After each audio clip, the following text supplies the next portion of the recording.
ನಿಶ್ವಸಿತಂ ವೇದಾಃ ಯಸ್ಯ ನಿಶ್ವಸಿತಂ ವೇದಾಃ ಯೋ ವೇದೇಭ್ಯೋಖಿಲಂ ಜಗತ್ ಯೋ ವೇದೇಭ್ಯೋಖಿಲಂ ಜಗತ್ ನಿರ್ಮಮೇತಮಹಂ ವಂದೇ ನಿರ್ಮಮೇತಮಹಂ ವಂದೇ ವಿದ್ಯಾತೀರ್ಥಮಹೇಶ್ವರಂ. ವಿದ್ಯಾತೀರ್ಥಮಹೇಶ್ವರಂ. ಸರ್ವರಿಗೂ ರುದ್ರಾಧ್ಯಾಯದ ಒಂದು ಪ್ರವಚನಕ್ಕೆ ತಮಗೆಲ್ಲರಿಗೂ ಸ್ವಾಗತ. ರುದ್ರಾಧ್ಯಾಯ ಅನ್ನೋದು ಬಹಳ ಈ ಸ್ಮಾರ್ತರಲ್ಲಿ ಬಹಳ ಶ್ರೇಷ್ಠವಾಗಿರ್ತಕ್ಕಂತಹ ಒಂದು ಅಧ್ಯಾಯ. ಅವನು ಸಾಮಾನ್ಯವಾಗಿ ರುದ್ರಾಧ್ಯಾಯವಿಲ್ಲದೇನೆ ಪೂಜೆನೇ ಮಾಡೋದಿಲ್ಲ ಸ್ಮಾರ್ತರು. ರುದ್ರಾಧ್ಯಾಯ ಕೂಡ ಪೂಜೆ ಮಾಡೋದು ಅಂತ. ಈ ರುದ್ರಾಧ್ಯಾಯ ಅನ್ನೋದ್ರಲ್ಲಿ ಏನಿದೆ ಅಂದ್ರೆ, ಭಗವದ್ಗೀತೆಯಲ್ಲಿ ಹೇಗೆ ವಿಭೂತಿ ಅಧ್ಯಾಯ, ವಿಶ್ವರೂಪಾಧ್ಯಾಯ ಅಂತಿದೆ, 10ನೇ ಅಧ್ಯಾಯ 11ನೇ ಅಧ್ಯಾಯ, ಅದು ಸ್ಮೃತ್ಯುಕ್ತವಾದ, ಇದು ಪುರಾಣೋಕ್ತವಾದಂತಹ ಅಧ್ಯಾಯ. ಅದು ಪುರಾಣೋಕ್ತ, ಇದು ಶ್ರುತ್ಯುಕ್ತವಾದ. ಪರಮಾತ್ಮನನ್ನ ಜಗದ್ರೂಪವಾದ ವಿಭೂತಿಯಾಗಿ ವಿಶ್ವರೂಪನಾಗಿ ಇದನ್ನು ಕೊಂಡಾಡಿದೆಯಲ್ಲ ಭಗವದ್ಗೀತೆಯ 10ನೇ ಅಧ್ಯಾಯ 11ನೇ ಅಧ್ಯಾಯದಲ್ಲಿ, ಅದೇ ಪರಮಾತ್ಮನ ಶ್ರುತಿ ರುದ್ರಾಧ್ಯಾಯ ಮೂಲಕವಾಗಿ ನಮೋ ವಿರೂಪೇಭ್ಯೋ ವಿಶ್ವರೂಪೇಭ್ಯಶ್ಚ ವೋ ನಮಃ ಅಂತ, ವಿಶ್ವರೂಪನಾಗಿರ್ತಕ್ಕಂಥ ಪರಮಾತ್ಮ ನಮಸ್ಕಾರ ಅಂತ. ನಮ್ಮ ಶ್ವಪತಿಭ್ಯಶ್ಚ ವೋ ನಮಃ, ನಾಯಿಗೂ ನಮಸ್ಕಾರ, ಚಂಡಾಲಿಗೂ ನಮಸ್ಕಾರ ಅಂತ ಹೇಳಿ ವಿಶ್ವಾತ್ಮನಾದ ಸರ್ವಾತ್ಮನಾದ ಭಗವಂತನನ್ನ ಸ್ತೋತ್ರ ಮಾಡುವಂತಹ ಒಂದು ಅಧ್ಯಾಯ ಇದು. ವೈದಿಕವಾದಂತಹ ವಿಭೂತಿ ಉಪಾಸನೆ, ವಿಶ್ವರೂಪ ಉಪಾಸನೆ ಅಂತ ಹೇಳ್ಬಹುದು. ಇಲ್ಲಿ ವಿದ್ಯಾಸು ಶ್ರುತಿ ಉತ್ಕೃಷ್ಟ ಅಂತ, ವಿದ್ಯೆಗಳೆಲ್ಲ ಶ್ರುತಿ ಬಹಳ ಶ್ರೇಷ್ಠವಾದಂತಹ ವಿದ್ಯೆ. ಅನೇಕ ವಿದ್ಯೆ ಇದೆ, ಫಿಸಿಕ್ಸು, ಕೆಮಿಸ್ಟ್ರಿ, ಮ್ಯಾಥಮೆಟಿಕ್ಸು, ಬಯಾಲಜಿ, 100 ಅದೇ ಜ್ಯೋತಿಷ್ಯ, ವ್ಯಾಕರಣ, 108 ಈ ಶಾಸ್ತ್ರ ಇದೆ. ಎಲ್ಲಾ ವಿದ್ಯೆಗಳಲ್ಲಿ ಶ್ರುತಿ ವಿದ್ಯೆ ಇದೆಯಲ್ಲ, ಅದು ಬಹಳ ಶ್ರೇಷ್ಠವಾದದ್ದು ಅಂತ. ಅದರಲ್ಲೂ ರುದ್ರೈಕಾದಶಿನಿ ಶ್ರುತವು, ಶ್ರುತಿಯಲ್ಲೂ ರುದ್ರೈಕಾದಶಿನಿ ಅಂತಿದೆಯಲ್ಲ, ನಮಸ್ತೆ ರುದ್ರಬನ್ಯಂ ಅಂತ, ಅದು ಇನ್ನೂ ವಿಶೇಷವಾದದ್ದಂತೆ. ಅದರಲ್ಲೂ ತತ್ಸ ಪಂಚಾಕ್ಷರಿ ಸಸ್ಯಾಂ, ರುದ್ರೈಕಾದಶಿನಿಯಲ್ಲಿ ಪಂಚಾಕ್ಷರಿ ನಮಃ ಶಿವಾಯ ಚ ಅಂತಿದೆಯಲ್ಲ, ಆ ನಮಃ ಶಿವಾಯ ಚ ಅನ್ನೋದು ಬಹಳ ಶ್ರೇಷ್ಠವಾದದ್ದು ಅಂತ. ಅದರಲ್ಲೂ ಶಿವ ಇತ್ಯಕ್ಷರ ದ್ವಯಂ, ನಮಃ ಶಿವಾಯ ಚ ಅನ್ನೋದ್ರಲ್ಲೂ ಶಿವ ಅಂತಿದೆಯಲ್ಲ, ಆ 2 ಅಕ್ಷರ ಇನ್ನೂ ಶ್ರೇಷ್ಠವಾದದ್ದು. ಆ ಶಿವ ಅಂದ್ರೆ ಮಂಗಳ ಸ್ವರೂಪ, ಕಲ್ಪನಾರಹಿತವಾದಂತಹ ಪರಮಾತ್ಮನು. ಅವನನ್ನೇ ಹಿಂದ್ಗಡೆಯಿಂದ ಓದಿದ್ರೆ ವಶಿ, ಶಿವ ವಶಿ, ಹಿಂದ್ಗಡೆಯಿಂದ ಓದಿರೋ ಶಿವನನ್ನ ವಶಿ, ಇಡೀ ಜಗತ್ತನ್ನೆಲ್ಲ ಕಂಟ್ರೋಲ್ ಮಾಡುವವನು, ಅವ್ನು ಅಂತರ್ಯಾಮಿ ಅಂತ ಉಪನಿಷತ್ತಲ್ಲಿ ಹೇಳುತ್ತೆ. ಅಂತರ್ಯಾಮಿ ಶಿವ ಅನ್ನೋದು. ಒಂದು ತಮಾಷೆ ಏನು ಅಂತಂದ್ರೆ, ಪುರಾಣಗಳಲ್ಲಿ ಸಂಸಾರಿಯಾಗಿರೋ ದೇವತೆಗಳನ್ನು ವರ್ಣನೆ ಮಾಡ್ತಾರೆ, ವೇದಗಳಲ್ಲಿ ಸಮಷ್ಟಿಯಾದ ದೇವತೆಗಳನ್ನು ವರ್ಣನೆ ಮಾಡ್ತಾರೆ. ಅದೇ ವ್ಯತ್ಯಾಸ. ಈ ಪುರಾಣಗಳಲ್ಲಿ ಹೇಳುವಾಗೆ ಹೆಂಡತಿ, ಮಕ್ಕಳು, ತಂದೆ ತಾಯಿ, ಸಂಸಾರ ಇದೆಲ್ಲ ಹೇಳುವ ವೇದದಲ್ಲಿ ಸಗುಣವಾಗಿ ಹೇಳುತ್ತೆ. ಸಗುಣೋಪಾಸನೆ ಹೇಳಿದ್ರು. ದೇವೇಂದ್ರ ಅಂದ್ರೆ ಸಕಲ ಬಲಾಭಿಮಾನಿ ದೇವತೆ, ಸಕಲ ಬುದ್ಧಿಭಿಮಾನಿ ದೇವತೆ ಬೃಹಸ್ಪತಿ, ಸಕಲ ಇದಕ್ಕೂ ಪ್ರೇರಕನಾಗಿರ್ತಕ್ಕಂಥ ಸವಿತಾ, ಅದು ತೇಜೋಭಿಮಾನಿ ದೇವತೆ ಸೂರ್ಯ, ಅಗ್ನಿ, ಹೀಗೆ ಸಮಷ್ಟಿಯಾಗಿ ತಗೊಳ್ತಾರೆ. ಅದೇ ರೀತಿ ಇಲ್ಲೂ ಕೂಡ ರುದ್ರದಲ್ಲಿ, ರುದ್ರಾಧ್ಯಾಯ ಅಂತ ನಾವೇನು ಹೇಳ್ತೀವಿ, ಇದರಲ್ಲಿ ನಾವು ಪುರಾಣೋಕ್ತವಾಗಿ ನೋಡುವಾಗ ಶಿವ, ಪಾರ್ವತಿಪತಿ, ಈಶ್ವರನ್ ಹೇಳ್ತಾ ಇದೆ ಅಂತ ವ್ಯಾಖ್ಯಾನ ಮಾಡಿದ್ದಾರೆ ಸಾಣಾಚಾರ್ಯರು. ಆದರೆ ಶ್ರುತಿಯ ಇದನ್ನು ಯಾವ ರೀತಿ ವ್ಯಾಖ್ಯಾನ ಮಾಡಿದೆ ಅಂದ್ರೆ, ರುದ್ರೋವ ಏಷಃ ಯದಗ್ನಿ ಅಂತ ಹೇಳಿ, ಅಗ್ನಿ ಹಿರಣ್ಯ ಗರ್ಭ ವಿರಾಟ್ ಪುರುಷ ಅಂತಕೊಂಡಿದೆ. ಹೀಗೆ ರುದ್ರ ಅಂದ್ರೆ ಯಾರು ಅಂತ ಕೇಳಿದ್ರೆ, ರುದ್ರ ಅಂದ್ರೆ ಕೈಲಾಸ ವಾಸಿಯಾಗಿರುವ ಶಿವ, ಭವಾನಿಪತಿ ಶಂಕರ ಅಂತ ಪುರಾಣದಲ್ಲಿ ರುದ್ರನನ್ನು ಆ ರೀತಿ ತಗೊಂಡ್ರೆ, ಶ್ರುತಿ ರುದ್ರೋವ ಏಷಃ ಯದಗ್ನಿ, ಅಗ್ನಿ ರೂಪದಿಂದ ಅವನನ್ನು ವರ್ಣನೆ ಮಾಡಿದೆ. ಅಗ್ನಿ ವಿಶ್ವನೆಲ್ಲ ತುಂಬಿಕೊಂಡಿದ್ದಾನೆ. ಅಗ್ನಿ ಉಷ್ಣ ರೂಪದಿಂದ ನಮ್ಮ ದೇಹದಲ್ಲೆಲ್ಲ ಇದೆ. ನಮ್ಮ ದೇಹ ಉಷ್ಣ ಹೋಯ್ತು ಅಂತಂದ್ರೆ ನಮ್ಮ ಕಥೆ ಮುಗೀತು, ನಾವು ಸತ್ವಿತ್ಲೆ ಅರ್ಥ. ದೇಹ ಶೀತವಾಯಿತು ಅಂದ್ರೆ ಅವನು ಸತ್ತೋದ ಅಂತಲೇ ಅರ್ಥ. ಹಾಗಾಗಿ ದೇಹದಲ್ಲಿರುವ ಉಷ್ಣ, ಪ್ರಕೃತಿಯಲ್ಲಿರುವ ಉಷ್ಣ, ದೇವತಾ ರೂಪದಲ್ಲಿರ್ತಕ್ಕಂಥ ಇಡೀ ಜಗತ್ತಿನೆಲ್ಲ ಉಷ್ಣ ರೂಪ ತುಂಬಿಕೊಂಡು ಹೋಗಿದೆ. ಆ ಜಗತ್ತಿನ ಉಷ್ಣ ರೂಪ ತುಂಬಿಕೊಂಡಂತಹ ಆ ಅಭಿಮಾನಿ ದೇವತೆ ರುದ್ರ, ಅವಳನ್ನೇ ಅಗ್ನಿ ಅಂತ ಕರೀದೆ. 3ನೇ ತತ್ವವಾದ್ದರಿಂದ ಅಗ್ನಿ ಅನ್ನೋದು ಇಡೀ ವಿಶ್ವಲ್ಲ ತುಂಬಿಕೊಂಡಿದೆ. ಹಾಗೆ ತುಂಬಿಕೊಂಡಂಥ ಆ ರುದ್ರದೇವನು, ಅಗ್ನಿಯು 2 ರೂಪದವನು ಪ್ರಪಂಚದಲ್ಲಿ ಅಂತ. ಒಂದು ಘೋರ ರೂಪ, ಒಂದು ಶಿವಾರೂಪ ಅಂತ. ಘೋರ ರೂಪವು ಶಿವರೂಪ ಪ್ರಪಂಚದಲ್ಲಿ ಇದ್ದೇ ಇದೆ. ಆದರೆ ಪುಣ್ಯಾತ್ಮನಿಗೆ ಶಿವರೂಪ ಜಾಸ್ತಿ ಪ್ರತಿಫಲನೆ ಕೊಡ್ತಾ ಇರುತ್ತೆ. ಪಾಪಾತ್ಮನಿಗೆ ಪ್ರಪಂಚ ಘೋರ ರೂಪ ಕಾಣ್ತಾ ಇರುತ್ತೆ, ಭಯರೂಪವಾಗಿ, ಉಗ್ರರೂಪವಾಗಿ, ರೋಗಾತ್ಮಕವಾಗಿ, ಕಷ್ಟವಾಗಿ ಈ ರೀತಿ ಕಾಣುತ್ತೆ. ಕಷ್ಟ, ಭಯ, ರೋಗ, ರುಜಿನ ಎಲ್ಲ ಅನರ್ಥಗಳು ಘೋರ ರೂಪದ ಒಂದು ಅಂಶಗಳು. ಶಾಂತಿ, ತುಷ್ಟಿ, ಸಂತೋಷ, ನೆಮ್ಮದಿ, ಆನಂದ ಇತ್ಯಾದಿಗಳೆಲ್ಲ ಇದರ ರೂಪದು. ಯಾವ ರೂಪ? ಶಿವರೂಪದು. ಹೀಗೆ 2 ರೂಪದಲ್ಲಿದ್ದಂತಹ ಪರಮಾತ್ಮನ ಇಲ್ಲಿ ನಾವು ಏನ್ ಮಾಡ್ಬೇಕು? ಶತರುದ್ರಿಯದಿಂದ ಸ್ತೋತ್ರ ಮಾಡಿದ್ರೆ, ಅವನ ಘೋರ ರೂಪ ಶಮನವಾಗಿ ನಮಗೆ ಯಾವ ಕಷ್ಟಕ್ಕ ಇದನ್ನು ಕೊಡೋದಿಲ್ಲ ಅಂತ ಹೇಳ್ತಾ, ಇನ್ನು ಚಮಕಾನುವಾಕ ಇದೆಯಲ್ಲ, ಅದು ಶಿವರೂಪ. ಚಮಕ ರೂಪದಿಂದ ಸ್ತೋತ್ರ ಮಾಡಿದ್ರೆ ಆ ಶಿವರೂಪ ವಿಶೇಷವಾಗಿ ನಮಗೆ ಹೆಚ್ಚಾಗಿ ಆನಂದವನ್ನು ಉಂಟು ಮಾಡಿ ಮಂಗಳವನ್ನು ಉಂಟು ಮಾಡುತ್ತೆ ಅಂತ ಈ ರೀತಿ ಶ್ರುತಿಯ ವ್ಯಾಖ್ಯಾನ ಮಾಡಿದೆ. ಶ್ರುತಿಯ ಘೋರ ರೂಪ ಶಿವರೂಪ ಅಂತ ಹೇಳಿ ಅವನಿಗೆ 2 ಶರೀರ ಉಂಟು. ಆ 2 ಶರೀರದಲ್ಲಿ ನಮಕ ಇದೆಯಲ್ಲ, ನಮಕದಿಂದ ಆರಾಧನೆ ಮಾಡಿದ್ರೆ ಘೋರ ರೂಪ ಶಮನವಾಗತ್ತೆ. ಚಮಕದಿಂದ ಅವನನ್ನು ಆರಾಧನೆ ಮಾಡಿದ್ರೆ ಶಿವರೂಪ ವಿಶೇಷವಾಗಿ ನಮಗೆ ಅನುಗ್ರಹ ಮಾಡುತ್ತೆ ಅಂತ ಹೇಳಿ ಈ ರೀತಿಯಾಗಿ ನಿರ್ಣಯ ಮಾಡಿಸ್ತಾ, ಆ ರುದ್ರನು ಅಗ್ನಿ ಅಂತ ಹೇಳಿದಲ್ಲ, ಅದೇನಾಯ್ತು? ಯಾಕಂದ್ರೆ ರುದ್ರ ಅಂದ್ರೆ ರೋದಯತಿ ರುದ್ರ ಅಂತ ಒಂದರ್ಥ ಮಾಡಿದೆ. ನಮ್ದು ಯಾರು ಪಾಪಿಗಳಾಗಿರ್ತಾರೋ ಅವ್ರನ್ನು ವಿಶೇಷವಾಗಿ ಅಳಿಸುತ್ತಾನೆ, ಅದು ನಮ್ಗೆ ರುದ್ರ ಅಂತ.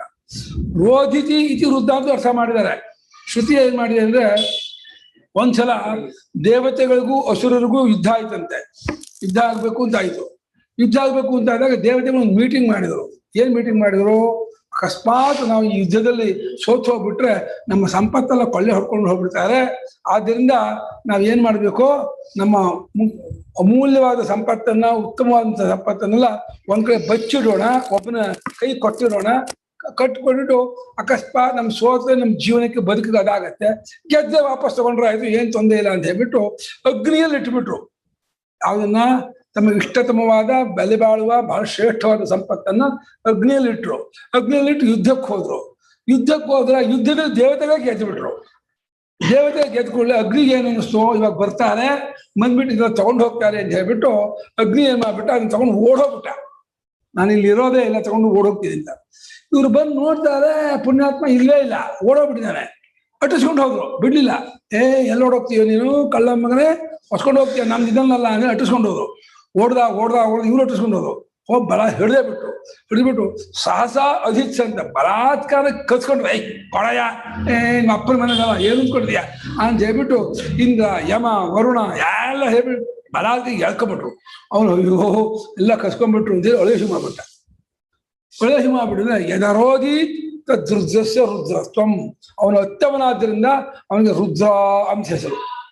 ಇನ್ನೊಂದು, ಯಾರು ಪಾಪಿಗಳಾಗಿರ್ತಾರೋ ಅವರನ್ನು ಅಳಿಸುತ್ತಾನೆ, ರೋದಯತಿ ಇತಿ ರುದ್ರ ಅಂತ ಅರ್ಥ ಮಾಡಿದ್ದಾರೆ. ಇನ್ನು ಅನೇಕ ಅರ್ಥವನ್ನು ಮಾಡಿದ್ದಾರೆ ಸಾಯಿನಾಥ್ ಇವರು ಭಟ್ಟಭಾಸ್ಕರು. ಸರ್ವಂ ಅಂತಕಾಲೇ ರೋದಯತಿ, ಎಲ್ಲರನ್ನೂ ಮರಣ ಕಾಲದಲ್ಲಿ ಅಂದ್ರೆ ಪ್ರಳಯ ಕಾಲದಲ್ಲಿ ಸಂಹಾರ ಮಾಡುತ್ತಾ ಅಳಿಸುತ್ತಾನೆ, ಅದನ್ನ ರುದ್ರ ಅಂತ ಅರ್ಥ ಮಾಡಿದ್ದಾರೆ. ರುದ್ರಮ್ಮನ ಸಂಸಾರದ ದುಃಖವನ್ನ ದ್ರಾವಯತಿ, ಓಡಿಸುತ್ತಾನೆ ಅಂತ. ವೃತ್ತನ ಸಂಸಾರ ದುಃಖಕ್ಕೆ ವೃತ್ತ ಅನ್ಸಿದಂತೆ, ಅದನ್ನು ಓಡಿಸುತ್ತಾನೆ, ಅದನ್ನ ಅವನಿಗೆ ರುದ್ರ ಅನ್ಸಿದಂತೆ. ಆಮೇಲೆ ಅಂದ್ರೆ ರುತ್ ಅಂದ್ರೆ ವೇದಾಂತ ಶಬ್ದಕ್ಕೂ ಅಂತ ಅದ, ಅದನ್ನ ದದಾತಿ ಇತಿ ರುದ್ರದ ಛಾಯಂಗದು. ಆ ವೇದಾಂತದ ಶಬ್ದವನ್ನ, ವೇದಾಂತ ತತ್ವ ವಿಚಾರವನ್ನ ನಮ್ಗೆ ಕೊಡ್ತಾನೆ, ಆದ್ರಿಂದ ರುದ್ರ ಅಂತ ಹಾಗೂ ಅರ್ಥ ಮಾಡಿದ್ದಾರೆ. ಭಟ್ಟಭಾಸ್ಕರದಲ್ಲಿ ಈ ರೀತಿಯೂ ಅರ್ಥ ಮಾಡಿದ್ದಾರೆ. ಆಮೇಲೆ ರುಕ್ಕನ ತೇಜಸ್ಸು ಅಂತ ಅರ್ಥ ಮಾಡಿ, ತೇಜಸ್ಸನ್ನ ಅವನು ಯಾವಾಗಲೂ ಹೊಂದಿರ್ತಾನೆ. ರಾಜತೆ ಐತಿ, ತೇಜಸ್ಸಿನಿಂದ ಕೂಡಿಕೊಂಡು ನಿತ್ಯಯೋಗಿ ರಪ್ರತ್ಯಯ ಮಾಡಿ ಅವರನ್ನ ರುದ್ರ ಅಂತ, ಅವನು ತೇಜಸ್ಸಿನಿಂದ ಕೂಡ್ಕೊಂಡವನು, ಅದನ್ನ ರುದ್ರ ಅಂತ ಅರ್ಥ ಮಾಡಿದ್ದಾರೆ. ಇನ್ನೊಂದು ಪ್ರಮಾಣ ಶಬ್ದ, ಯಾರು ಅವನನ್ನ ಆತ್ಮೀಯತೆಯಿಂದ ಬಳಸಾಡ್ತಾರೋ ತನ್ನನ್ನೇ ಕೊಟ್ಕೊಳ್ತಾನೆ ಅಂತ ಹೇಳಿ ರುದ್ರ ಅಂತ ಹಾಗೂ ಅರ್ಥ ಮಾಡಿದ್ದಾರೆ. ಆಮೇಲೆ ಬಂಧ ಮೋಚಕನು ಅಂತ, ಬಂಧಿಕ ಮೋಹಿಕ ಚ ಶಕ್ತಿ ತದ್ವಾಂಧಸ್ಯ ಧಾರಯಿತ ಅಂತ ಅರ್ಥ ಮಾಡಿದ್ದಾರೆ. ಹೀಗೆ ಅನೇಕ ಅರ್ಥವನ್ನ ವೃದ್ಧ ಶಬ್ದಕ್ಕೆ ಭಟ್ಟಭಾಸ್ಕರ್ ಮಾಡಿದ್ದಾರೆ. ನಾವು ಹೃದಂ ದ್ರಾವಯತಿ ಅಥವಾ ರೋಧಿತಿ ಎರಡು ಇಟ್ಕೊಂಡ್ರೆ ಸಾಕು, ನಮ್ಮಗಳ ಕಷ್ಟವನ್ನ ದುಃಖವನ್ನ ಪರಿಹಾರ ಮಾಡ್ತಾನೆ, ಅದನ್ನ ಅವನು ರುದ್ರ ಅಂತ. ಯಾರು ಪಾಪಿಗಳೋ ನೀಚರೋ ಧರ್ಮದ್ರೋಹಿಗಳೋ ಅವರನ್ನು ಅಳಿಸುತ್ತಾನೆ, ಆದ್ರಿಂದ ರುದ್ರ ಅನ್ಸು ಈ ರೀತಿ ಇಟ್ಕೊಂಡ್ರು ಸಾಕು. ಈ ರೀತಿ ಇಟ್ಟು ಈಗ ಈ ರುದ್ರಾಧ್ಯಾಯವನ್ನ ಅಗ್ನಿಚಯನ ಅಂತ ಒಂದು ಯಜ್ಞ, ಮಹಾಗ್ನಿಚಯನ ಅಂತ, ಅದನ್ನು ಗರುಡಚಯನ ಅಂತ ಹೇಳ್ತಾರೆ. ಗರುಡಚಯನ ಅಂದ್ರೆ ಗರುಡಾಕಾರದಲ್ಲಿ ಇಟ್ಟಿಗೆಯನ್ನು ಇಟ್ಟು ಹೋಮ ಮಾಡುವಂತಹ ಯಜ್ಞಕ್ಕೆ ಗರುಡಚಯನ ಅಂತ ಹೇಳ್ತಾರೆ. ಅಲ್ಲಿ ಇಟ್ಟಿಗೆಯಿಂದಲೇ ಪೂರ್ತಿ ಇಟ್ಟ ಮೇಲೆ ಅಗ್ನಿ ಉಂಟಾದ ಅಂತ ಒಂದು ಭಾವನೆ. ಇನ್ನು ಬೆಂಕಿ ಬಂದಿರಲ್ಲ, ಅಗ್ನಿ ಇಟ್ಟಿರಲ್ಲ. ಈ ಗರುಡಾಕಾರದಲ್ಲಿ ಇಟ್ಟಿಗೆಯಿಂದಲ ಪೂರ್ತಿ ಇಟ್ಕೊಡ್ಲೇನೆ ಅಗ್ನಿ ಉತ್ಪತ್ತಿ ಆದ, ಅಗ್ನಿ ಉಂಟಾದ, ಹುಟ್ಟುದ ಅಂತ ಮಾಡ್ಕೊಂಡ್ಬಿಟ್ಟು, ಹೇಗೆ ಹಸು ಕರು ಹಾಕಿದ ಕೂಡ್ಲೇನೆ ಆ ಕರುವಿಗೆ ಹಸುವಿನ ಹಾಲು ಬೇಕು ಅಂತ ಅಪೇಕ್ಷೆ ಪಡುತ್ತೋ, ಅದೇ ರೀತಿ ಅಗ್ನಿ ಹುಟ್ಟಿದ ಕೂಡ್ಲೇನೆ ಅಗ್ನಿಗೆ ನಂಗೆ ಆಹುತಿ ಕೊಡು, ನಂಗೆ ಏನಾದ್ರು ಇದು ಕೊಡು, ಹಸಿವು ಆಗ್ತಾ ಇದೆ, ನಾನೇನು ತಿನ್ಬೇಕು ಅಂತ ಹೇಳ್ಬಿಟ್ಟು ಅಗ್ನಿ ಕೇಳ್ತಾನಂತೆ. ಅದಕ್ಕೋಸ್ಕರವಾಗಿ ಆಡಿನ ಹಾಲಿನಿಂದ ಬರೀ ಇಟ್ಟಿಗೆ ಮೇಲೆ ಹೋಮ ಮಾಡ್ತಾರೆ. ಯಾವ ಇಟ್ಟಿಗೆ? ಚರಮಾಯಾಮಿಷ್ಟಕಾಯಾನ್ ಜುಹೋತಿ ಅಂತ 1000 ಇಟ್ಟಿಗೆ ಇಡ್ತಾರಲ್ಲ, 990 ಆದ್ಮೇಲೆ 1000ನೇ ಇಟ್ಟಿಗೆ ಇಟ್ಕೊಡ್ಲೇನೆ ಅಗ್ನಿ ಹುಟ್ಟುಬಿಟ್ಟ ಅಂಥೇಳಿ ಹೇಳಿ, ಆ ಇಟ್ಟಿಗೆ ಮೇಲೆ ಒಂದು ಸುವರ್ಣದ ಒಂದು ಕಾಯಿಯನ್ನು ಇಟ್ಟುಬಿಟ್ಟು ಅದರ ಮೇಲೆ ಆಡಿನ ಹಾಲಿನಿಂದ ಅಕ್ಕಪರ್ಣ ಎಕ್ಕೆ ಇದು ಗಿಡದ ಎಲೆಯಿಂದ ಉತ್ತರಾಭಿಮುಖವಾಗಿ ಅಧ್ವರ್ಯ ನಿಂತ್ಕೊಂಡು ಹೋಮ ಮಾಡ್ತಾರೆ. ಅದನ್ನ ರುದ್ರಾಧ್ಯಾಯವನ್ನ 3 ಭಾಗ ಮಾಡ್ತಾರೆ ಅಂತ. ಅದರಲ್ಲಿ ಆಪಸ್ತಂಭರು ರಥಕಾರೇಭ್ಯಶ್ಚವೋ ನಮಃ 1 ಭಾಗ ಮಾಡಿ, ನಮೋ ಭವಾಯ ಚ 2ನೇ ಭಾಗ ಮಾಡಿ, ನಮೋ ಜ್ಯೇಷ್ಠಾಯ ಚ ನಮೋ ದುಂದುಭ್ಯಾಯ ಚ 3ನೇ ಭಾಗ ಮಾಡಿದ್ದಾರೆ. ಹೀಗೆ ಅಂದ್ರೆ ರಥಕಾರೇಭ್ಯಶ್ಚ ಒಂದು ಸುಧನ್ಮನೆ ಚ ವಾಸ್ತುಪಾಯ ಚ ಅಲ್ಲಿ 1, ನಮೋ ಭವಾಯ ಚ ನಮಃ ಸೋಮಾಯ ಚ ಅಲ್ಲಿವರೆಗೆ, ನಮೋ ಜ್ಯೇಷ್ಠ, ನಮೋ ದುಂದುಭ್ಯಾಯ ಚ ದ್ರಾಪಿ ಈ ಭಾಗ ಮಾಡಿದ್ದಾರೆ. ಈ 3 ಭಾಗ ಮಾಡಿ ಹೋಮ ಮಾಡ್ತಾರೆ ಅಂತ ಹೇಳಿದ್ದಾರೆ. ಇರಲಿ, ಅದು ಯಜ್ಞದ ವಿಚಾರ. ಮಾಡಿ ಕೊನೆ ಇದರಲ್ಲಿ ಉಪಸ್ಥಾನ ಮಾಡ್ತಾರೆ. ನಮೋ ಅದೆಲ್ಲ ಇದಕ್ಕೆ ಸೇರಿದೆ.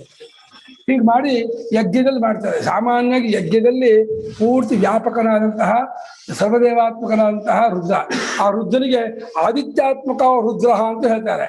ಆದಿತ್ಯಾಂತರ್ಗತ ಪುರುಷ ಇದಲ್ಲ ಹಿರಣ್ಯ ಗರ್ಭ, ಅವನನ್ನೇ ರುದ್ರ ಅಂತ ಹೇಳಿ ಕರಿತಾ ಇರೋದು, ಅವನನ್ನೇ ಅಗ್ನಿನ್ ಕರಿತಾ ಇರೋದು, ಅವನನ್ನೇ ರುದ್ರಾಧ್ಯಾಯದಲ್ಲಿ ಸ್ತೋತ್ರ ಮಾಡಿರೋದು ಅಂತ ಸಾಯಣಾಚಾರ್ಯರು ಭಟ್ಟಭಾಸ್ಕರರು ವ್ಯಾಖ್ಯಾನ ಮಾಡಿದ್ದಾರೆ. ಇದಾದ್ಮೇಲೆ ಈಗ ಮಂತ್ರದ ಅರ್ಥವನ್ನು ನೋಡ್ಕೊಂಡು ಹೋಗೋಣ. ಸಾಕು, ಪೀಠಿಗೆ ತುಂಬಾ ಪೀಠಿಗೆ ಜಾಸ್ತಿ ಆಗ್ಬಿಟ್ರೆ ಜ್ಞಾಪಕ ಇಟ್ಕೊಳಕ್ಕಾಗಲ್ಲ. ಯಜ್ಞದ ವಿಚಾರ ಜಾಸ್ತಿ ಬೇಡ. ಈಗ ಮಂತ್ರ ಹೀಗಿದೆ, ಹೇಳ್ರಪ್ಪ. ಓಂ ನಮಸ್ತೆ ರುದ್ರ ಮನ್ಯವ ಉತೋತ ಈಶವೇ ನಮಃ, ನಮಸ್ತೆ ಅಸ್ತು ಧನ್ವನೆ ಬಾಹುಭ್ಯಾಕುತತೆ ನಮಃ. ಇಲ್ಲಿ 1 ಮಂತ್ರ ಆಯ್ತು. 2 ವಾಕ್ಯಕ್ಕೆ 1 ಮಂತ್ರ. ಪದಚ್ಛೇದ ಮಾಡಪ್ಪ. ನಮಃ ತೇ ರುದ್ರ ಮನ್ಯವೇ, ಅವೇ ಅದ ಬೇಡ, ಮನ್ಯವೇ ಉತೋ ತೇ ಈಶವೇ ನಮಃ ತೇ ಅಸ್ತು ಧನ್ವನೆ ಬಾಹುಭ್ಯಾಂ ಉತ ತೇ ನಮಃ. ಇಲ್ಲಿ ನಮಸ್ತೆ ರುದ್ರ ಮನ್ಯವೇ 1 ಅನ್ವಯ. ಆಮೇಲೆ ಉತೋತ ಇಶವೇ ನಮಃ 2ನೇ ಅನ್ವಯ. ನಮಸ್ತೆ ಅಸ್ತು ಧನ್ವನೆ 3ನೇದು ವಾಕ್ಯ.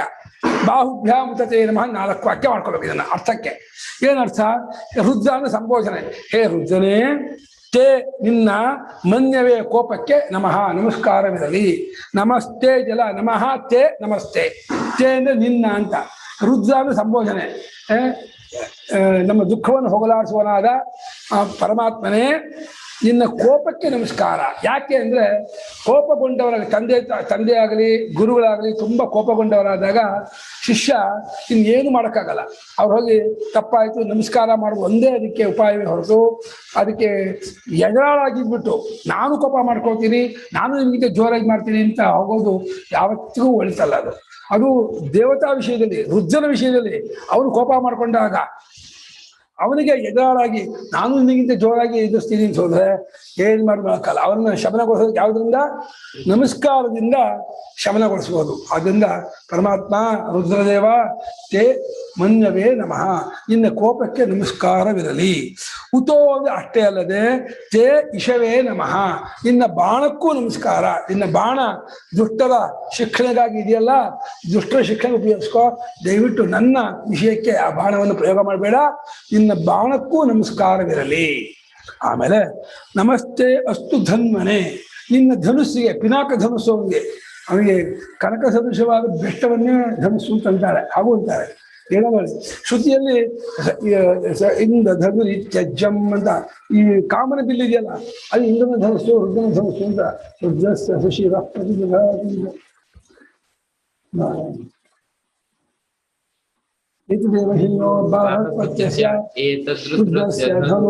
ಶ್ರುತಿ ಏತದ್ರುದ್ರಸ್ಯ ಧನು ಅಂತ ಹೇಳುತ್ತೆ.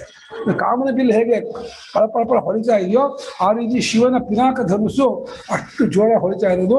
ಆ ಧನುಸ್ಸು ನೋಡಿದ್ರೇನೆ ಭಯ ಆಗತ್ತೆ. ಯಾರಿಗೆ? ಶತ್ರು ಸೈನ್ಯದವರಿಗೆ, ದುಷ್ಟರಿಗೆ, ಅಥವಾ ಯಾರು ಪಾಪಕರ್ಮ ಮಾಡಿದೋ ಅವರಿಗೆ. ಅದಕ್ಕೋಸ್ಕರಾಗಿ ಹೇ ಪರಮಾತ್ಮ ತೇ ಧನ್ವನೇ ನಮಃ ಅಸ್ತು, ನಿನ್ನ ಬಿಲ್ಲಿಗೆ ನಿನ್ನ ಧನುಸ್ಸಿಗೆ ನಮಸ್ಕಾರವಿರಲಿ.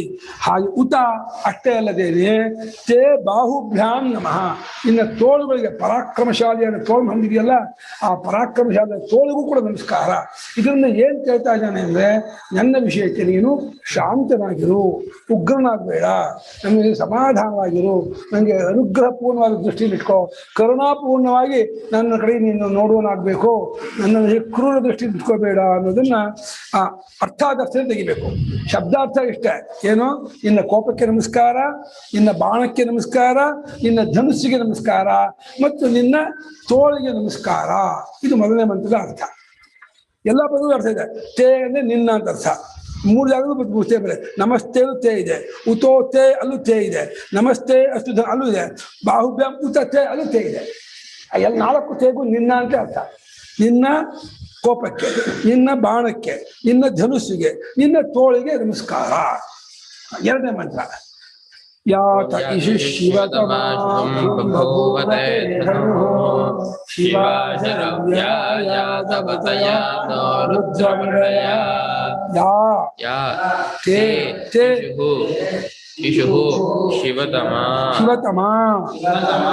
ಶಿವಂ ಬಭೂವ ತೇ ಧನುಃ ಶಿವಾ ಶರವ್ಯಾ ಯಾ ತವ ತಯಾ ನಃ ರುದ್ರ ಮೃಡಯ.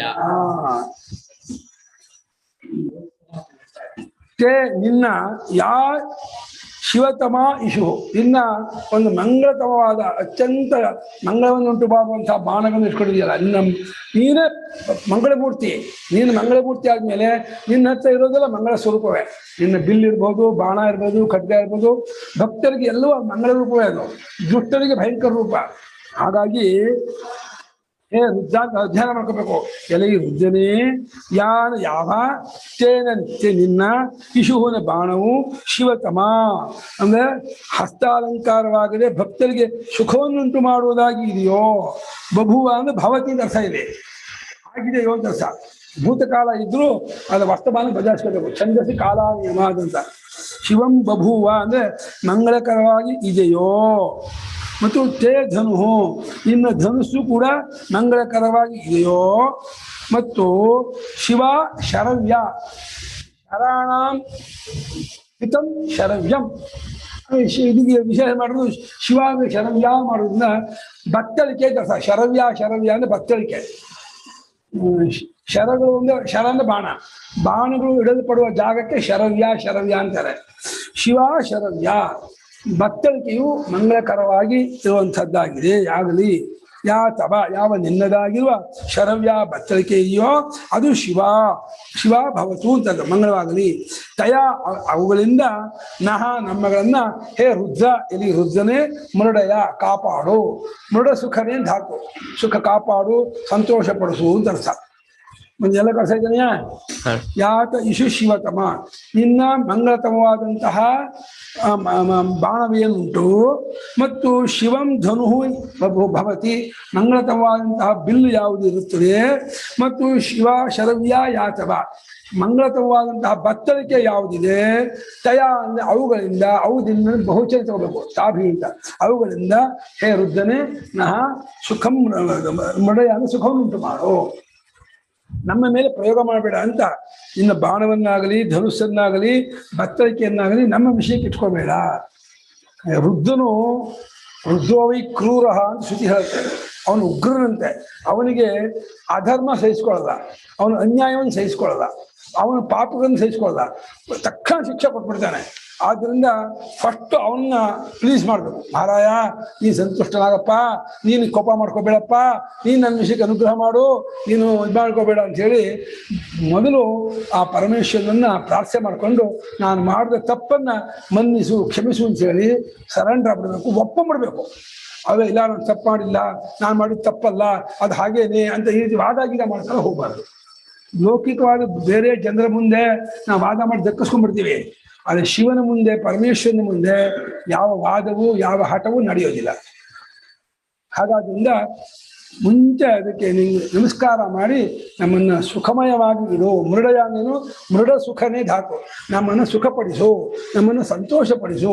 ಆ ಧನುಸ್ಸುಗಳಿಂದಲೂ ಬಾಣಗಳಿಂದಲೂ ಮತ್ತು ಬತ್ತಳಿಕೆಯಿಂದಲೂ ನಮ್ಗೆ ಯಾವ ಹಿಂಸೆಯೂ ಆಗದೆ ಇರೋ ಹಾಗೆ ಮಾಡಿ ನಮಗೆ ಸುಖವನ್ನು ಉಂಟು ಮಾಡುವನಾಗು. ಇದು ಎರಡನೇ ಮಂತ್ರ. ಎರಡೊಂದು ವಾಕ್ಯಕ್ಕೆ ಒಂದೊಂದು ಮಂತ್ರ ಇದೆ, ಒಂದು ಮಂತ್ರಕ್ಕೆ ಎರಡು ವಾಕ್ಯ ಇದೆ. ಇದು ಮೂರನೇ ಮಂತ್ರ.